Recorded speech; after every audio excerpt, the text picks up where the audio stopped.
নমস্কার বন্ধুরা, আমি সঞ্জিত সরকার। তোমরা দেখছো সঞ্জিত স্টাডি সেন্টার। আজকের এই ভিডিওটি গুরুত্বপূর্ণ হতে চলেছে ক্লাস 9 অর্থাৎ নবম শ্রেণীর ছাত্রছাত্রীদের জন্য। সামনেই তোমাদের ইউনিট টেস্ট পরীক্ষা, আর তোমাদের প্রথম ইউনিট টেস্ট পরীক্ষার ভূগোল বিষয়ে সম্পূর্ণ সাজেশন আজকে এই ভিডিওর মাধ্যমে আমি তুলে ধরবো। তাই ভিডিওটি শেষ অবধি না কেটে দেখো, উপকার অবশ্যই পাবে। তোমরা হাতের সামনে যে কোনো বই নিয়ে বসতে পারো, হেল্প বুকও তোমরা যে কোনো বই নিয়ে বসতে পারো। আমি যে প্রশ্নগুলোকে আন্ডারলাইন করে দেবো, দাগিয়ে দিব, সেই প্রশ্নগুলো ভালোভাবে তোমরা তৈরি করে নাও। আমি বড় প্রশ্ন, সংক্ষিপ্ত প্রশ্ন, 1 নম্বরের প্রশ্ন সমস্ত কিছু দাগিয়ে দিব। তো সেই প্রশ্নগুলো ভালো করে লক্ষ্য করলে তোমরা উপকার অবশ্যই পাবে। আর সেইটা জানার জন্য তোমাদের ভিডিওটিকে শেষ অবধি না কেটে দেখতে হবে। আর একটা কথা মাথায় রাখবে, পশ্চিমবঙ্গে হাজারো স্কুল রয়েছে, প্রত্যেক স্কুলের প্রশ্নপত্র কিন্তু আলাদা আলাদা হয়, টিচাররা আলাদা আলাদা থিঙ্কিংয়ে প্রশ্ন করে থাকে। তাই অবশ্যই পরীক্ষার প্রাক মুহূর্তে স্যারেরা যে ক্লাসগুলো করাচ্ছে, সেখানে যে ইম্পর্টেন্ট প্রশ্নগুলো বলে দিচ্ছে, সেই প্রশ্নগুলো অবশ্যই তোমরা নোট ডাউন করে নেবে বা দাগিয়ে নেবে, তাহলে উপকার অবশ্যই পাবে। কারণ বেশিরভাগ ক্ষেত্রে দেখা যায় সেখান থেকে বেশিরভাগ প্রশ্ন এসে থাকে। তবে আমি ভিডিওতে যে প্রশ্নগুলো বলছি, এই প্রশ্নগুলো প্রত্যেকটাই গুরুত্বপূর্ণ। তোমাদের কাছে কিরকম গুরুত্বপূর্ণ মনে হচ্ছে প্রশ্নগুলো, তোমাদের গৃহশিক্ষকেরা, স্কুলের শিক্ষকেরা এই প্রশ্নগুলো গুরুত্বপূর্ণ বলেছে কিনা, তা অবশ্যই আমাকে জানাবে। তো বেশি দেরি করবো না, সরাসরি মূল ভিডিওতে প্রবেশ করবো। ভিডিওটি ভালো লেগে থাকলে অবশ্যই লাইক করবে, কমেন্ট করে তোমরা তোমাদের মতামত জানাবে, বন্ধুদের মধ্যে শেয়ার করবে। আর চ্যানেলে প্রথম হয়ে থাকলে অবশ্যই সাবস্ক্রাইব করে পাশে দেওয়া নোটিফিকেশন বেল আইকনটিকে ক্লিক করে রাখবে পরবর্তী আপডেট পাওয়ার জন্য। তো চলো শুরু করা যাক আজকের এই গুরুত্বপূর্ণ ভিডিওটিকে। তো বন্ধুরা, তোমাদের নবম শ্রেণীর প্রথম ইউনিট টেস্টের ভূগোল বিষয়ে প্রাকৃতিক ভূগোল থেকে গ্রহরূপে পৃথিবী এবং পৃথিবীর গতিসমূহ এবং আঞ্চলিক ভূগোল থেকে ভারতের সম্পদ পরীক্ষা হবে। তো এই পার্টগুলো থেকে যে 5 নম্বরের প্রশ্নগুলো গুরুত্বপূর্ণ সেগুলো একবার দেখে নাও। বেশিরভাগ 5 নম্বর প্রশ্নই কিন্তু আর্নিক গতি এবং বার্ষিক গতিকে কেন্দ্র করে রয়েছে, তোমরা দেখলেই বুঝতে পারবে।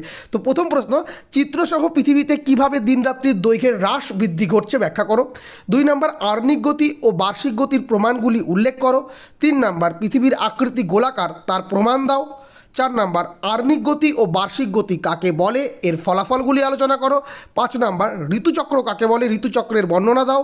6 নম্বর, আর্নিক গতি ও বার্ষিক গতির পার্থক্য লেখো। 7 নম্বর, সম্পদ সৃষ্টিতে মানুষ, প্রকৃতি ও সংস্কৃতির ভূমিকা লেখো। আর বন্টনের পাঠটা দেখবে, এখান থেকে কিন্তু প্রশ্ন আসে কয়লা, লৌহ ইস্পাত, লোহা আকরিক, একটু বেশি পড়তে হয়, যাই হোক। তবে এখানে যে আমি 5 নম্বরের প্রশ্নগুলো দিলাম, এখান থেকে কিন্তু কয়েকটি প্রশ্ন আবার আমি 3 নম্বরও দিয়ে রেখেছি। তো ওই একটি প্রশ্নই ভালো করে পড়লে তোমাদের 3 এবং 5 দুটোই কভার করে যাবে। এবার চলো 3 নম্বরের প্রশ্নে। মান 3-এর প্রথমেই তোমরা কয়েকটি পার্থক্যকে দেখে নাও। আর দেখো বন্ধুরা, পার্থক্য যখন পড়বে না, তখন তোমাদের অটোমেটিক্যালি সংজ্ঞাও হয়ে যাবে, বৈশিষ্ট্যও হয়ে যাবে। তো সংজ্ঞা বৈশিষ্ট্যগুলো অবশ্যই দেখবে, তাহলেই তোমরা পার্থক্যটা পারবে। তো পার্থক্যগুলো কী কী?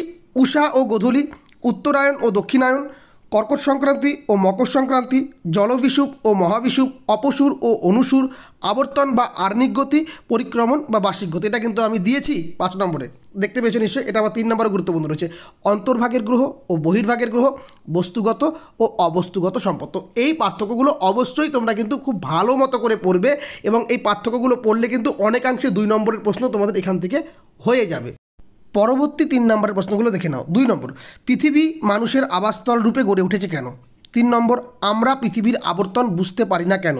4 নম্বর, পৃথিবীর আকৃতি অভিগত গোলাকার, তার সম্বন্ধে প্রমাণ দাও। 5 নম্বরের জন্য গুরুত্বপূর্ণ রয়েছে এই পার্টটি, কিন্তু আমি 5 নম্বরও দিয়ে রেখেছি। 5 নম্বর, পৃথিবীর নিরক্ষীয় ব্যাস ও মেরু ব্যাস সমান নয় কেন? 6 নম্বর, পৃথিবীকে নীল গ্রহ বলা হয় কেন? 7 নম্বর, কয়েকটা সুবিধা অসুবিধা পড়বে। কিসের কিসের? ভূতাপ শক্তি, পারমাণবিক শক্তি, জলবিদ্যুৎ শক্তি, চিরাচরিত শক্তি ও অচিরাচরিত শক্তি। এই প্রত্যেকটা পার্টের কাকে বলে এবং সুবিধা অসুবিধাগুলো কিন্তু অবশ্যই দেখে রাখবে, উদাহরণগুলো অবশ্যই দেখে রাখবে। 8 নম্বর, বায়ু শক্তির ব্যবহার বাড়ছে কেন? 9 নম্বর, কয়লাকে ব্ল্যাক ডায়মন্ড বলে কেন? 10 নম্বর, আধুনিক শিল্পদানব কাকে কেন বলে? 11 নম্বর, সম্পদ সংরক্ষণের প্রয়োজনীয়তা লেখো। 12 নম্বর, আকরিক লোহা ও কয়লার শ্রেণী বিভাগ করো।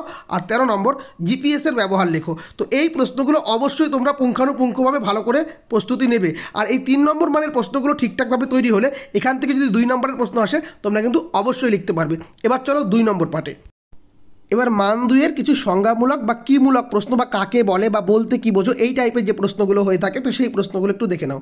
কোরিওলিস বল, জিওড, ফেরেলের সূত্র, রবিমার্গ, দিগন্তরেখা, অধিবর্ষ, মেরুপ্রভা, বেডফোর্ড লেভেলের পরীক্ষা, বহুমুখী নদী পরিকল্পনা, পাশাপাশি এর গুরুত্বটাও দেখে রাখবে। নিরপেক্ষ উপাদান, এনটিপিসি, ওএনজিসি, জীবাশ্ম জ্বালানি। আর এর পাশাপাশি সম্পদ কি, এই সম্পদের বৈশিষ্ট্য, বাধা ও প্রতিরোধ, এই পার্টটা দেখে রাখবে। 2-এর প্রশ্ন কিন্তু 3-এ অনেক সময় আসে, তো এই প্রশ্নগুলো একটু সুন্দরভাবে পড়ে রাখবে, তাহলে 2-এর প্রশ্ন 3-এ আসলেও তোমরা লিখতে পারবে, 3-এর প্রশ্ন 2-এ আসলেও লিখতে পারবে। বোঝা গেল? এইবার আমি বইভিত্তিক কিছু কিছু অংশ তোমাদেরকে দেখিয়ে দেব, তো ভিডিওটি শেষ অবধি দেখো। এবং ভিডিওটির সঙ্গে থাকো, উপকার অবশ্যই পাবে। বন্ধুরা, এবার তোমরা কিছু কিছু উত্তর সহকারে প্রশ্নগুলো দেখে নাও। প্রথমে গ্রহরূপে পৃথিবী থেকে দেখো, আমি যে আন্ডারলাইন করে দিয়েছি প্রশ্নগুলো, পৃথিবী গোলাকার আকৃতির প্রমাণগুলি লেখো। এই প্রশ্নগুলো অবশ্যই ভালো করে দেখবে, চিত্রগুলো অবশ্যই দেওয়ার চেষ্টা করবে, তাহলে খুব ভালো হবে। এখানে দেখো দিগন্ত রেখা যে আছে না, দিগন্ত রেখা কিন্তু ছোট প্রশ্ন হিসাবে আসতে পারে। দেখবে, খুব সুন্দরভাবে দেখবে, আমি দেখিয়ে দিচ্ছি এখান থেকে। এই যে বেডফোর্ড লেভেলের পরীক্ষাটা দেওয়া আছে 2 নম্বরে, দেখতে পেয়েছো তো তোমরা? তারপরে দেখো, পৃথিবী অভিগত গোলাকাকৃতির সপক্ষে প্রমাণ দাও। উত্তরটা আমি সম্পূর্ণ উত্তরটাই আস্তে আস্তে দেখানোর চেষ্টা করছি। তোমাদের কাছে যদি বই থেকে থাকে অবশ্যই দাগিয়ে নিতে পারো, চাইলে এখান থেকেও পড়ে নিতে পারো তোমরা। এত দূর অবধি আছে উত্তর। এই যে জিপিএস, খুবই গুরুত্বপূর্ণ প্রশ্ন, অবশ্যই তোমরা কিন্তু পড়বে, খুব সুন্দরভাবে পড়বে এই উত্তরগুলো। তোমার কাছে নোট থাকুক, পাঠ্য বই থাকুক, সহায়িকা বই থাকুক, যেখান থেকে ইচ্ছে তোমরা ভালো করে শুধু পড়ে উত্তরগুলো রেডি করে রাখো। এত অবধি উত্তরটি রয়েছে। এবার চলে আসো কিছু প্রশ্ন। পৃথিবী গোলাকার আকৃতির প্রত্যক্ষ প্রমাণ কি? এই উত্তর। তারপরে পৃথিবীর আকৃতি পৃথিবীর মতো ধারণাটি স্পষ্টভাবে ব্যক্ত করো, বা প্রশ্নটা বিভিন্নভাবে আসতে পারে। পৃথিবী কি সত্যিই গোল? প্রমাণ করো। এই প্রশ্নগুলো অবশ্যই তোমরা ভালোভাবে দেখবে। পৃথিবীর আকৃতি অনেকটা অভিগত গোলকের ন্যায় কেন? দেখবে, সুন্দরভাবে একটু দেখে নেবে প্রশ্নগুলো। এরপরে পৃথিবীর আকৃতি নির্ধারণে মাধ্যাকর্ষণ শক্তি ও কেন্দ্র বহির্মুখী শক্তির ভূমিকা কতখানি? অবশ্যই এগুলো দেখার চেষ্টা করবে। এই যে বিগ ব্যাং তত্ত্ব, গুরুত্বপূর্ণ প্রশ্ন, ভালো করে দেখবে উত্তরগুলো। তারপর দেখো, গ্রিক পণ্ডিত এরাটোস্থেনিস কিভাবে পৃথিবীর পরিধি নির্ণয় করেন? অবশ্যই ভালো করে দেখবে প্রশ্নগুলো, এত অবধি আসতেছে উত্তরটি। তারপর দেখো, নিরক্ষীয় অঞ্চলের তুলনায় মেরু অঞ্চলে বস্তুর ওজন বেশি হয় কেন? ভালো করে দেখবে। এবার পার্থক্যধর্মী প্রশ্ন, নক্ষত্র ও গ্রহ এর মধ্যে পার্থক্য দেখে রাখবে, একটু একটু করে হালকা হালকা করে দেখে রাখবে। অন্তস্থ গ্রহ ও বহিস্থ গ্রহের মধ্যে পার্থক্য দেখবে। কাকে বলে অন্তস্থ গ্রহ? একটুখানি টিকাধর্মী প্রশ্ন। কুলীন গ্রহ দেখবে। ইসরো দেখবে, ফুল ফর্মটা কি আছে? Indian Space Research Organisation. ভালো করে দেখবে প্রশ্নগুলো। কত সালে স্থাপন করা হয়েছিল? 1969 সালে 15ই আগস্ট। কোথায় সদর দপ্তর? বেঙ্গালুরু। ছোট প্রশ্ন আসতে পারে। ইসরোর কাজ দিয়েও কিন্তু প্রশ্ন আসতে পারে, একটু দেখে রাখবে কি কি কাজ রয়েছে। কৃত্রিম উপগ্রহ টিকামূলক হিসাবে ছোট ছোট করে দেখে রাখবে। তারপর দেখো, শনি গ্রহকে বলয় গ্রহ বলা হয় কেন? কাকে কেন পৃথিবীর যমজ গ্রহ বলা হয়? ম্যাগেলানকে তিনি কিভাবে প্রমাণ করেন যে পৃথিবী গোলাকার? এই প্রশ্নগুলো অবশ্যই দেখবে। এরপর জিওড বলতে কি বোঝো? দিগন্ত রেখা কাকে বলে? এটা কিন্তু দিয়েছি বড় প্রশ্নের দিকে। এবার আকাশগঙ্গা মিল্কি ওয়ে কি? ভালো করে দেখবে। আলোকবর্ষ কি? দেখবে। নিহারিকা কাকে বলে? দেখবে। ছায়াপথ বা গ্যালাক্সি কাকে বলে? ধূমকেতু অনেক দিন বাদে বাদে দেখা যায় কেন? মঙ্গলকে লাল গ্রহ বলা হয় কেন, বা মঙ্গলের মাটির রং লাল কেন? ইউরেনাসকে সবুজ গ্রহ বলা হয় কেন? দেখবে অবশ্যই। বহিস্থ গ্রহ কাকে বলে? পৃথিবীকে জল গ্রহ বা নীল গ্রহ বলা হয় কেন? জীবমণ্ডল কাকে বলে? জলচক্র বলতে কি বোঝো?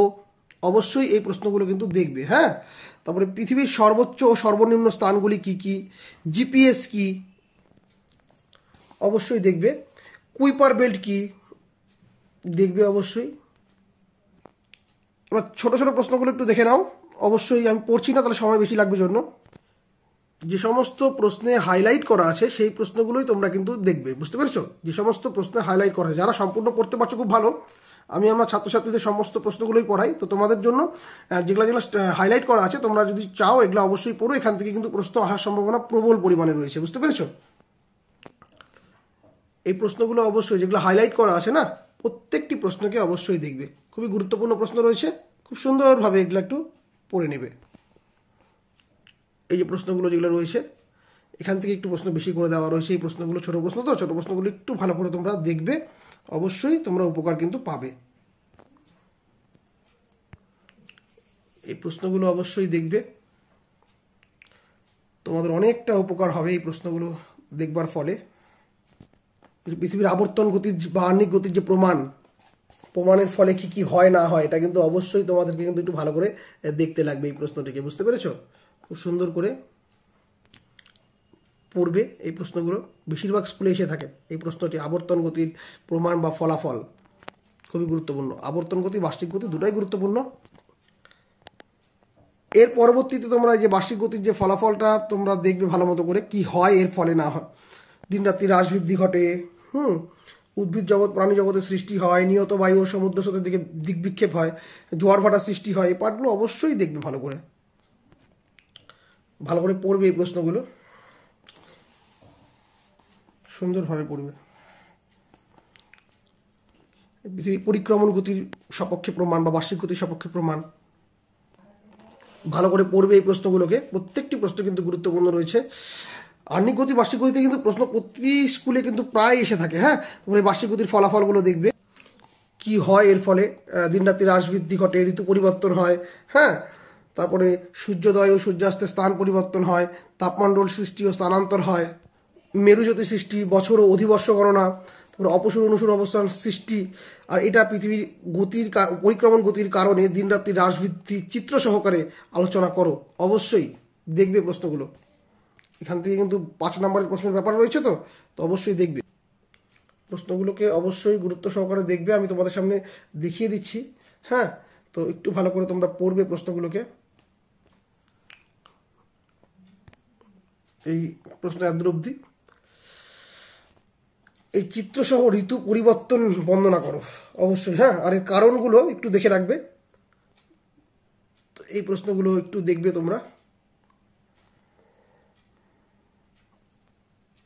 আমি ভালো করে দেখিয়ে দিচ্ছি তোমাদেরকে উত্তর সহকারে। এই রইল।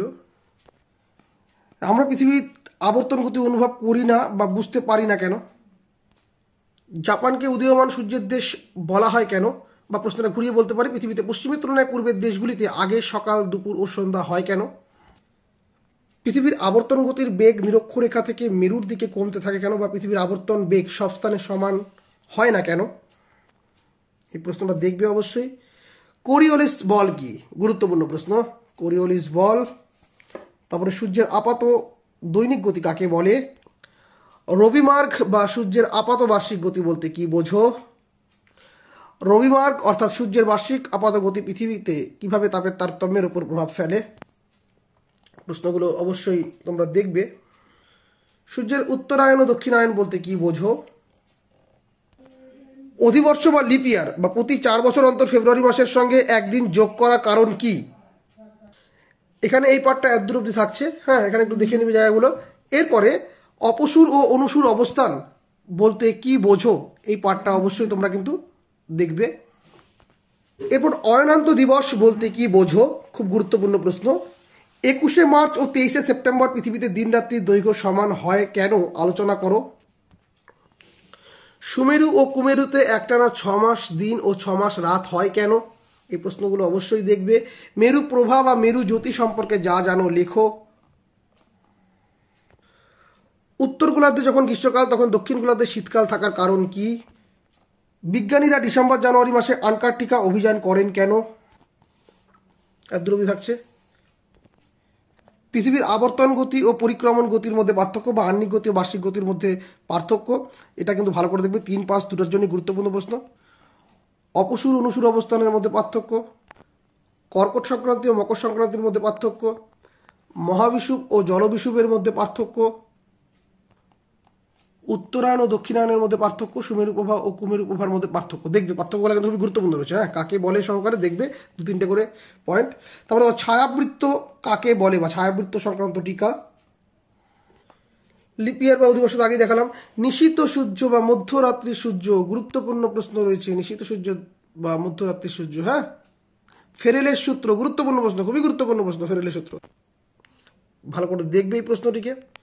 এরপরেই দেখবে তোমরা অপসূর ও অনুসূর অবস্থান যে আছে, দেখবে এটা সংজ্ঞামূলক, দেখবে এই প্রশ্ন। 2 নম্বরে মহাকর্ষ সূত্র বলতে কি বোঝো? মুক্তিবেগ কাকে বলে? সৌরদিন কি? সৌর বছর কি? নক্ষত্র দিন কাকে বলে? চান্দ্রমাস কাকে বলে? নিরক্ষরেখা বরাবর পৃথিবীর আবর্তন বেগ বেশি কেন? উষা ও গোধূলি কাকে বলে?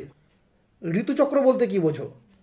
এবার এই ছোট ছোট প্রশ্নগুলো যেগুলো রয়েছে এই প্রশ্নগুলো অবশ্যই তোমরা দেখে নিবে, হাইলাইট করা যে সমস্ত জায়গাগুলো রয়েছে।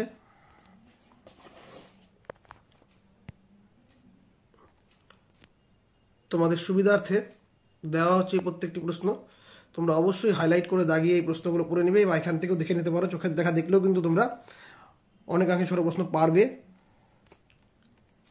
প্রত্যেকটি প্রশ্নকে তোমরা কিন্তু সুন্দরভাবে পড়ে নেবে যেগুলো হাইলাইট করা রয়েছে, বুঝতে পেরেছ? প্রত্যেকটি প্রশ্নকে সুন্দরভাবে দেখে রাখবে, খুবই সুন্দরভাবে দেখবে যে সমস্ত প্রশ্নগুলো দাগানো রয়েছে, ভালো করে দেখে রাখবে এই প্রশ্নগুলো। এবার সম্পদ থেকে তোমরা দেখবে সুন্দরভাবে প্রশ্নগুলো। সম্পদ কাকে বলে? সম্পদের বৈশিষ্ট্য ভালো করে পড়বে এই প্রশ্নগুলোকে। চার্টের মাধ্যমে সম্পদের শ্রেণী বিভাগ অবশ্যই দেখবে, উদাহরণ সহকারে দেখবে, বৈশিষ্ট্যও দেখবে, সুন্দর করে দেখে রাখবে প্রশ্নগুলো। অবশ্যই খুব ভালো করে পড়বে এই প্রশ্নগুলো, খুবই সুন্দর প্রশ্ন রয়েছে। হ্যাঁ, দেখে বড় মনে হচ্ছে তোমাদের অনেকটা, একটু বুঝে পড়বে, দেখবে সহজে হয়ে যাবে। সুন্দরভাবে পড়বে।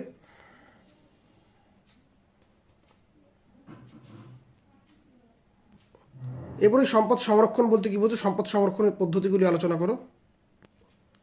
ভালো করে দেখবে প্রশ্নগুলো, প্রত্যেকটি প্রশ্ন গুরুত্বপূর্ণ রয়েছে, খুব সুন্দরভাবে পড়ে নেবে, খুব সুন্দরভাবে পড়বে। নিরপেক্ষ সামগ্রী দেখবে এই প্রশ্নগুলো, খুব সুন্দরভাবে পড়বে এটা। সম্পদের পুনরাবর্তন কাকে বলে? আবর্তনীয় সঞ্চিত সম্পদ কাকে বলে? ভালো করে দেখবে। সম্পদ সংরক্ষণ কাকে বলে? সম্পদ সৃষ্টিতে মানুষের দ্বৈত ভূমিকাটি ব্যাখ্যা করো, ভালো করে দেখবে। এই অপুনর্ভব ও পুনর্ভব সম্পদের মধ্যে তুলনা বা পার্থক্য ভালো করে পড়বে। সম্পদের বাধা কাকে বলে? প্রবাহমান বা অফুরন্ত সম্পদ কাকে বলে? ধাতুমল বা অপদ্রব্য বা স্ল্যাগ কি? এই যে ছোট প্রশ্নগুলো দাগানো রয়েছে, ছোট প্রশ্নগুলো অবশ্যই কিন্তু যেগুলো হাইলাইট করা আছে এগুলো একটু ভালো করে দেখে রাখবে তোমরা, অবশ্যই দেখে রাখবে ভালো করে। প্রত্যেকটি প্রশ্ন গুরুত্বপূর্ণ ছোট প্রশ্নের ক্ষেত্রে যা দেওয়া রয়েছে।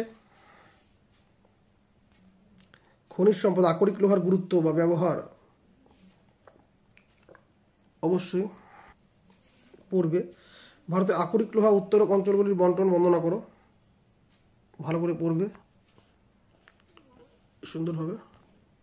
খনিজ তেলের ব্যবহার ও গুরুত্ব ভালো করে পড়বে। তরল সোনা ভালো করে দেখবে, ভালো করে দেখবে। আকরিক লোহার শ্রেণী বিভাগ ভালো করে দেখবে। কয়লার শ্রেণী বিভাগ দেখবে সুন্দর করে করে। কয়লার বিভিন্ন উপজাত দ্রব্যগুলির নাম লেখো এবং তাদের ব্যবহার উল্লেখ করো। ভারতের টার্সিয়ারি যুগের কয়লার বন্টন লেখো। জীবাশ্ম জ্বালানি কাকে বলে? এটি কিভাবে সৃষ্টি হয়? খনিজ তেলের উপজাত দ্রব্যগুলি কি কি? খনিজ তেলের উপজাত দ্রব্যগুলির নাম লেখো এবং এগুলি কি কি কাজে ব্যবহৃত হয় তা আলোচনা করো, অবশ্যই দেখবে ভালো করে। ওপেক দেখবে অবশ্যই, ওপেককে। 2 নম্বর, জ্বালানি খনিজ কাকে বলে? আকরিক কাকে বলে? কোক কয়লা বলতে কি বোঝো? ওএনজিসি কি? এই যে যেগুলো দিচ্ছি না শর্ট ফর্মগুলো, এগুলো কিন্তু ফুল ফর্ম সহকারে তোমরা দেখবে। সাগর সম্রাট বা সাগর বিকাশ কি, বা সাগর বিকাশ কি দেখবে। কালো হিরে কাকে বলে, কেন বলে?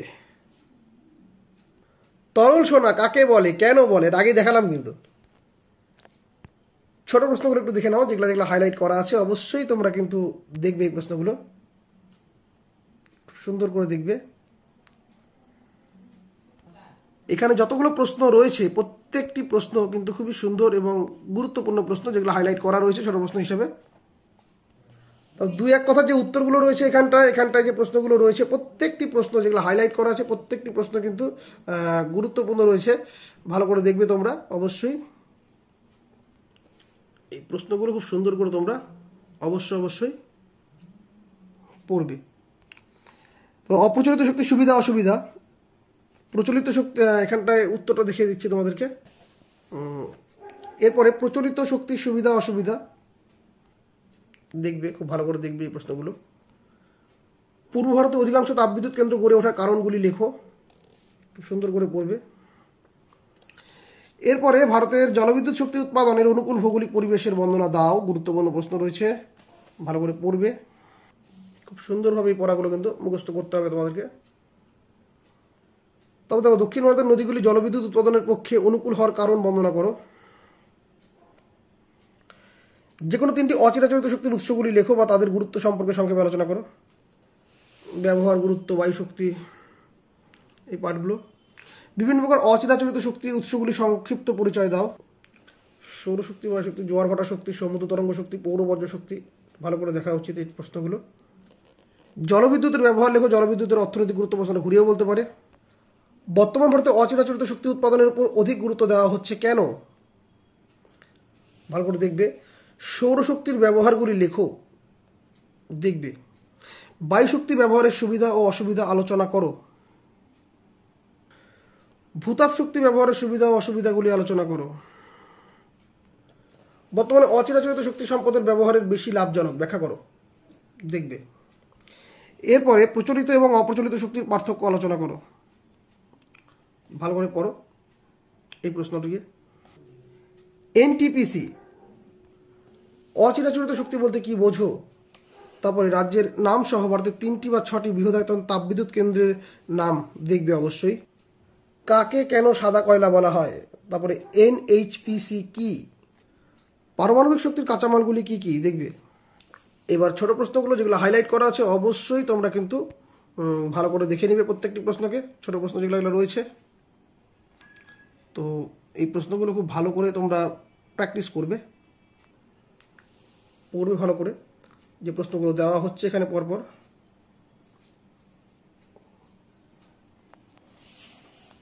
হাইলাইট করা রয়েছে যে প্রশ্নগুলো। তো এই গেল তোমাদের প্রথম ইউনিট টেস্টের প্রাকৃতিক এবং আঞ্চলিক ভূগোল। এবার কিছু কিছু স্কুলে না এই পৃথিবী পৃষ্ঠে কোন স্থানের অবস্থান নির্ণয় থাকে। তো এখান থেকে আমি কিছু প্রশ্ন দাগিয়ে দিচ্ছি, এটা আমি লিখিনি প্রথম দিকে প্রশ্নের দিকে, তো এটা কিছু কিছু স্কুলে থাকে। তো সেই জন্য জাস্ট আমি দেখিয়ে দিচ্ছি, এই প্রশ্নগুলো অবশ্যই দেখবে তোমরা। এই যে অক্ষাংশের ভিত্তিতে পৃথিবীর প্রধান প্রধান তাপ বলয়গুলি চিহ্নিত করে তা আলোচনা করো, দেখবে। যে সমস্ত স্কুলে এই চ্যাপ্টারটি পরীক্ষা হবে আর কি, দেখবে। আন্তর্জাতিক তারিখ রেখা বলতে কি বোঝো। আন্তর্জাতিক তারিখ রেখার প্রয়োজনীয়তা লেখো, দেখবে। গুরুত্বপূর্ণ প্রশ্ন।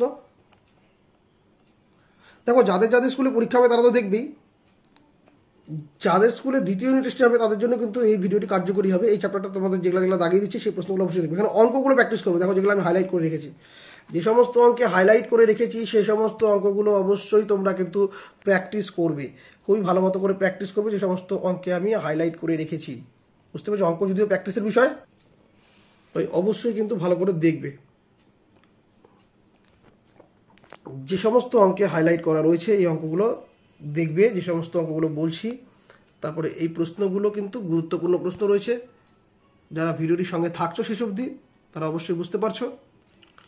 এই যে অক্ষাংশ অক্ষরেখা বলতে কি বোঝায় উল্লেখ করো, দেখবে। অক্ষরেখা বা সমাক্ষরেখার বৈশিষ্ট্যগুলি উল্লেখ করো। নিরক্ষরেখার গুরুত্ব লেখো, বা প্রশ্নটা ঘুরিয়ে কিভাবে আসতে পারে বলা আছে এখানটায়।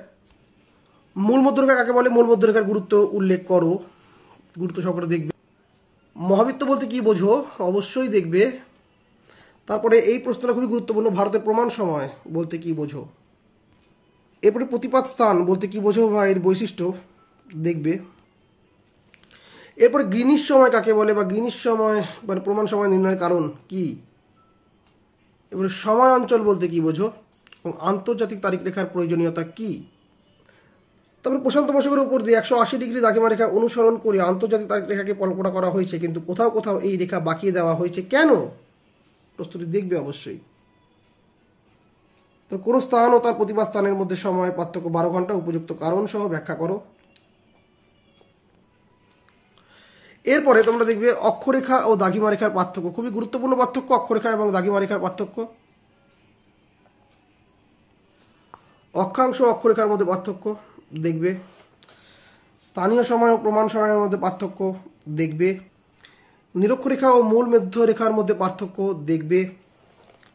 গ্রিনিশ সময় ও ভারতীয় প্রমাণ সময়ের মধ্যে পার্থক্য দেখবে। কৌণিক দূরত্ব দেখবে। এরপরে স্থানীয় সময় দেখবে। প্রমাণ সময়, গুরুত্বপূর্ণ প্রশ্ন। প্রমাণ সময় এম পিএমটা জাস্ট চোখের দেখা দেখলেও দেখতে পারো তোমরা। এবার 2 নম্বরে নিরক্ষরেখাকে মহাবৃত্ত বলে কেন, নিরক্ষরেখার অপর নাম বিষুবরেখা কেন, নিরক্ষীয় তল কাকে বলে, ক্ষুদ্রবৃত্ত কি, সমাক্ষরেখা কাকে বলে দেখবে অবশ্যই, অক্ষাংশ কাকে বলে দেখবে অবশ্যই, রৈখিক দূরত্ব কাকে বলে, ভৌগোলিক জালক কাকে বলে, ক্রোনোমিটার কি, সেক্সট্যান্ট কি অবশ্যই দেখবে। এই যে প্রমাণ করো 1 ডিগ্রি দ্রাঘিমার পার্থক্যে সময় পার্থক্য হয় 4 মিনিট। এবার ছোট প্রশ্ন যেগুলো হাইলাইট করা আছে অবশ্যই তোমরা দেখে রাখবে, বুঝতে পেরেছো? যাদের যাদের স্কুলে এই চ্যাপ্টারটি পরীক্ষা হচ্ছে তারা কিন্তু অবশ্যই দেখবে। এই তোমাদের যে সমস্ত প্রশ্নগুলো হাইলাইট করা আছে ছোট প্রশ্নের ক্ষেত্রে, গুরুত্বপূর্ণ প্রশ্ন রয়েছে এগুলো, তো অবশ্যই ভালো করে তোমরা কিন্তু দেখবে এই প্রশ্নগুলোকে। 2-1 কথায় উত্তর